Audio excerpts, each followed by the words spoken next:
Okay, our next speaker is Bill Griffith. I met him a few months ago, and I watch his videos every morning on Instagram, and he's an inspiration for a dad that will take time just to be with his sons. He also has a huge message, and I am just so thrilled to call him one of my speakers and one of my new friends. Let's welcome Bill Griffith.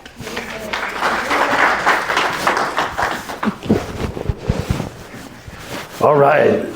I don't know if I'm going to need this. Maybe the placement of the microphone would be a little bit better. But yes, my name is Bill Griffith. And just to start things off, guys, let's just give each other a round of applause. Make some noise for yourselves for being here. God bless every one of you. Thank you so much for being here and having the awareness, the consciousness to come to group together to raise the awareness, to raise our level of thinking, because it's all about change. You know, if you have a conversation with anybody in this room, outside of this room, this group of people is all about change. I think about words and I ask questions. Bart, I love that you ask so many different questions. Because when I ask a question, I know there's an answer because I'm connected to who? Source, God, Allah, Krishna, whatever you want to call it. You want to call it Wonka Tonka. The source is connected. And with every question, there is an answer. And I ask the question all the time about different words, different things, and I get the download, the answer from Source, God, our Creator, in acronyms.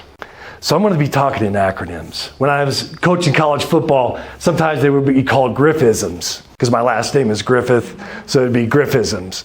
But when we talk about change, this came up to me a while back, being in change. What is change? It's creative, habitual, action that nurtures growth and expansion, okay? And I don't want that to be empty rhetoric. I want that to really mean something to everybody, because what's creative?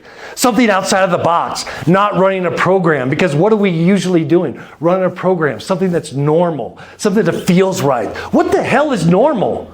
There isn't. Right? It's a function on a washing machine. That's right. Come on, let's think about it. Let's be creative. Let's get outside of our paradigm. Let's get outside of the box.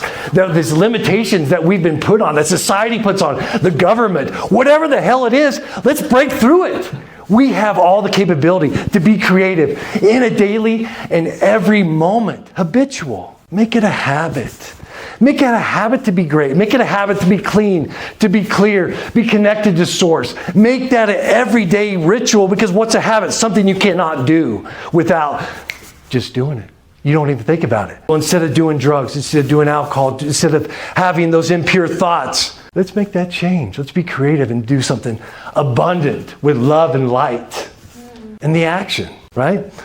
When Solomon said, in all you're getting, get the understanding. Well, what is understanding? It's action. Once we get acting, we actually understand the word, the scripture, whatever it is we're practicing on a daily basis. Put it into action, put it into play, so we are that person that our son, our daughter, our wife, our husband, our partner, whoever looks up to us, it's like, they're not talking about it. They're being about it. They're taking that action that nurtures, that feeds it, that gives it love, that gives it the blood and the life and the oxygen to expand, to grow, real change. Because we are in a spiral universe. Our very DNA is spiral. We've got God, we've got Source saying, come on up here. This is where you belong. I need you to rise up, because I am not complete without you, Curtis, being the best you can be.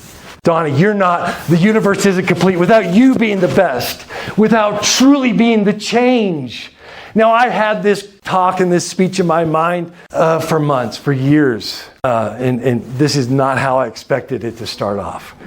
Because the source, the energy that flows through us, it is constant. It is always flowing. It's our decision to make that choice, how we're going to change it, how we're going to make it appropriate to this audience.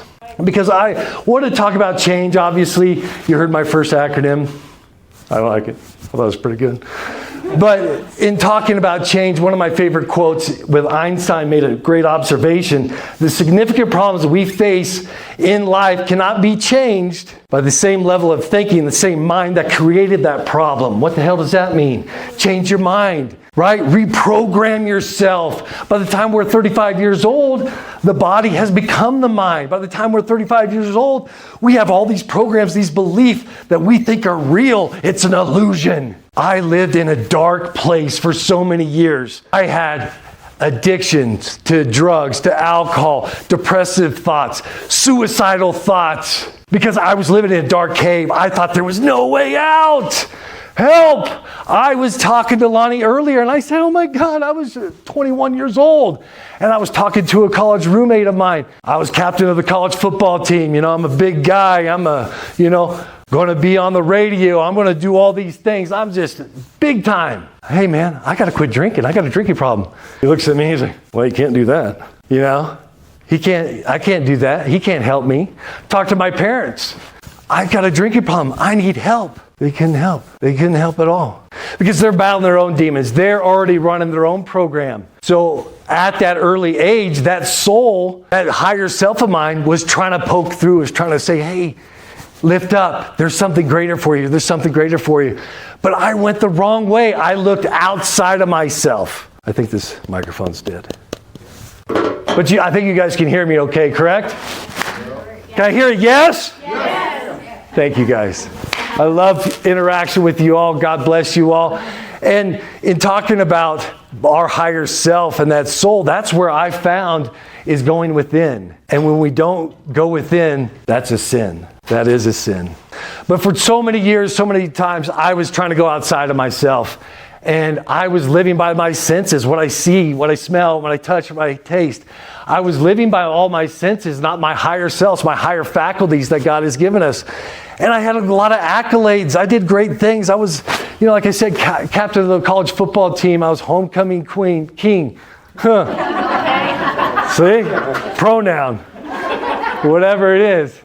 See, that's that message, it's that programming. It just slips right in. I was on the radio. I had a successful career as an entertainer. In 2003, I was in the Northeast. I was Entertainer of the Year on the Jersey Shore. I thought I was really arrived, but at the same time, I've got an alcohol problem. I've got a cocaine problem. I'm taking pills like, woo, man, I'm flying high. What am I doing? I'm living by the senses. I'm living by the ego. The ego was controlling me. That's all that it was. I think I was doing such great things, and God's like, yeah, I'm going to get you. I'm going to have that soul poke through, and I'm going to make it really uncomfortable.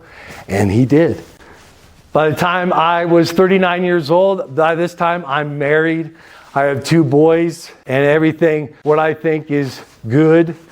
I had a life-changing event where I finally said, alcohol, no more. No, thank you. I am done drinking alcohol. I am not making that a priority.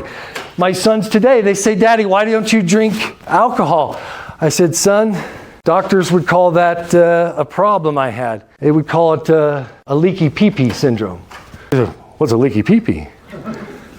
Well, they wouldn't call it. They would call it alcoholism. I would tell them I had alcoholism where I would lose control of all body function. That's the most embarrassing thing you could ever do. And lose control of all of your emotions, your feelings, and not knowing who you slept with the night before, whatever. I don't go to that extent with them, but I let them know now that's why Daddy doesn't drink. That's why Daddy doesn't do some of the things that I grew up with. Unfortunately, or fortunately, however you want to look at it, I think everything's perfect. We're all here for a reason. I think this is almost as a prop. I don't know if it's actually working, but that's all right. Huh? Yeah? It looks good? Looks good on camera. Life is 11/10 perception. So as long as we're good there, I'm good. I'm just going to keep rolling, and God bless you all. And in dealing with not being alcohol as a priority, I don't drink.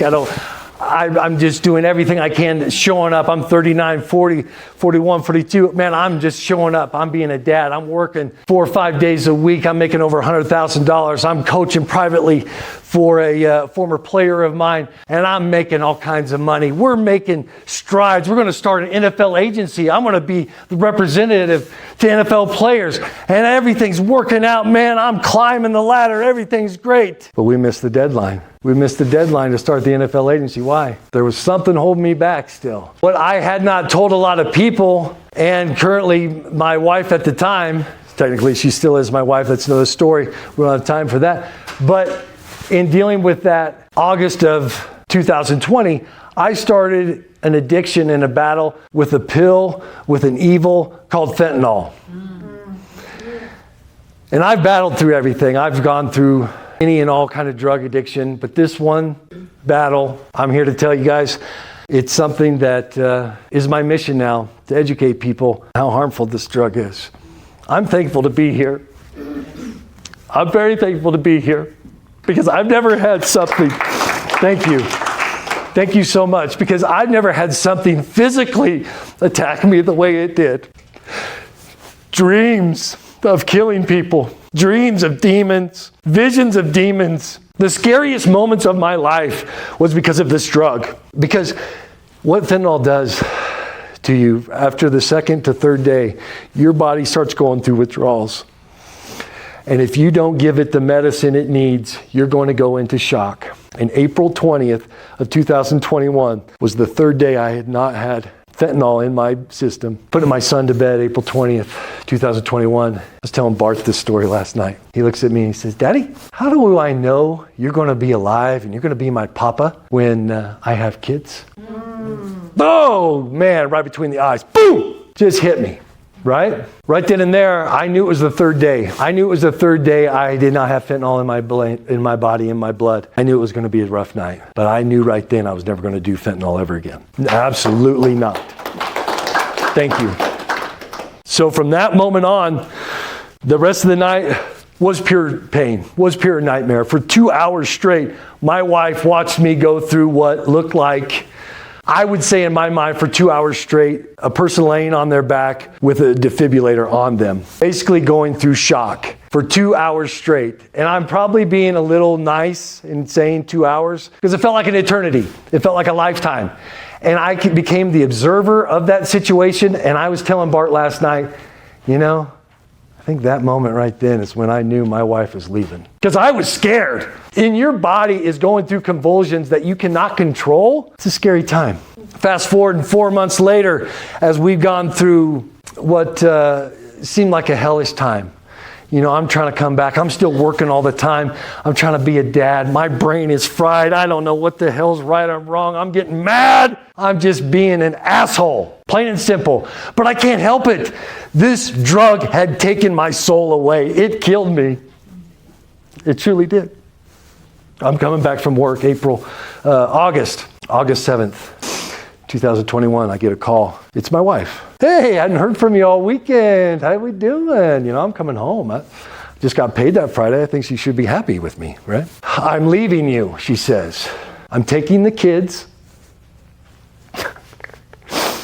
Get help. Don't die." Pretty simple, right? Get help, don't die. Well, I did everything I could to get help, and I figured out a way. I went through an intensive rehab program. I learned some basic skills that I'd like to dive into and to talk to you guys about with the time I have left. And it's all about the self. And that's where I realized life really kind of boils down to three different things. This is all my theme, a book that I'm writing, a podcast that I continue to have aspirations of launching. It's coming up on 10 months, and almost 11 months. I've not launched it yet, but through persistence, it'll happen. It's COPE, HOPE, or DOPE. Once again, acronyms.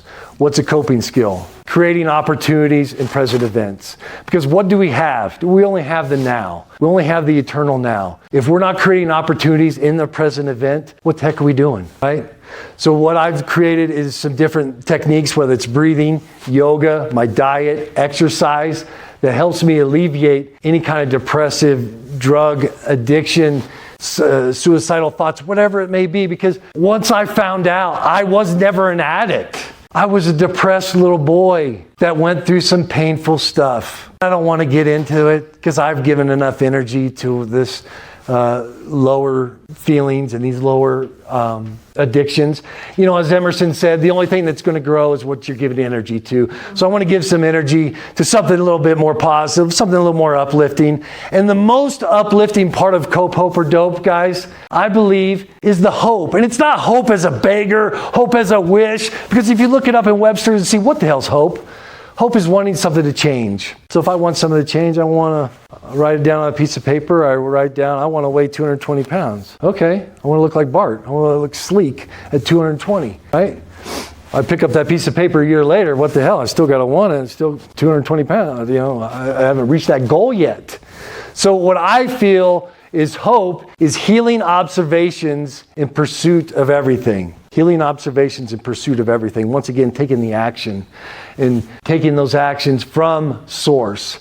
Healing observations is what happens when we talk about having that connection to source, having that intuition. Everybody show of hands, everybody know about intuition? We talked about that, right? Intuition is our connection to source.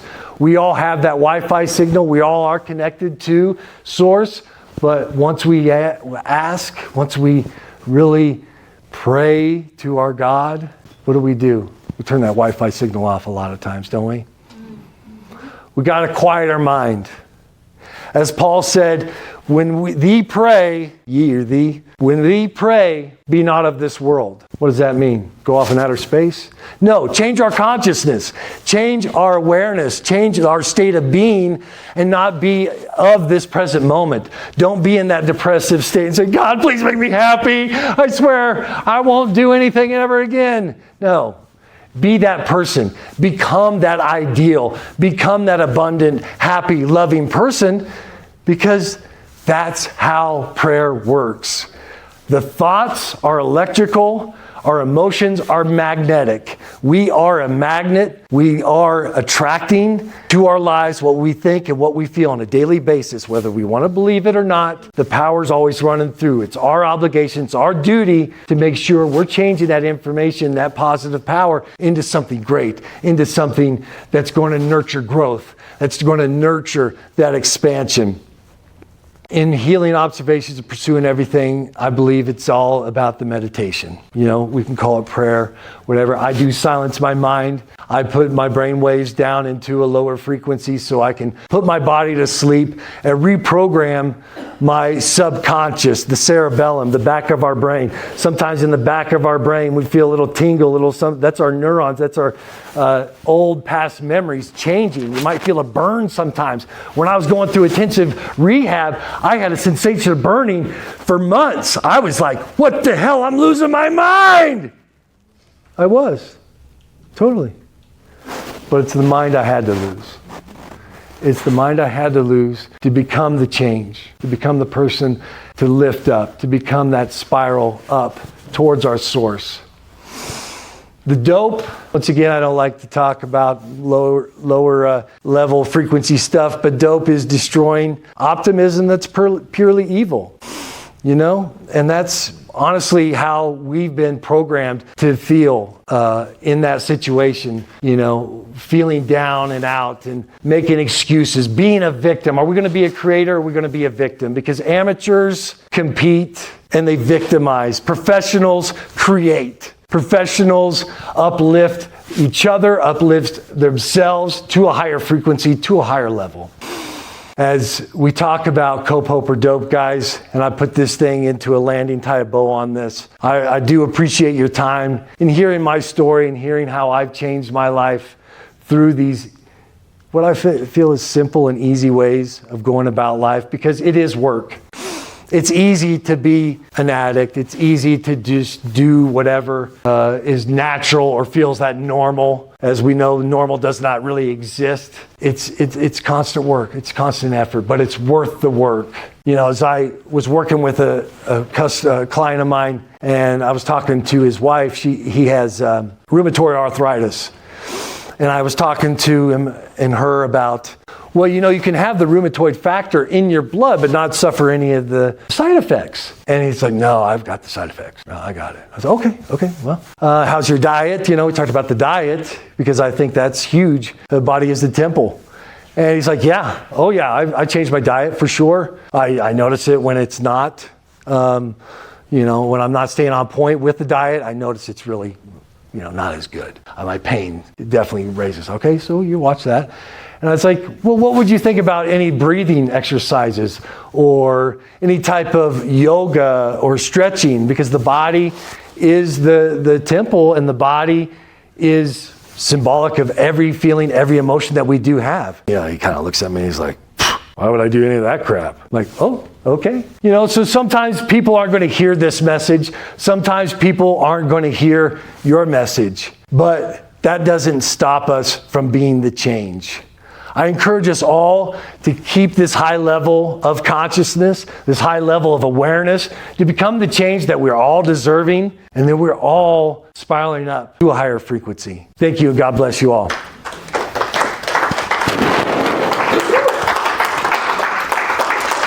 Thank you, Bill. That went fast. I know, right?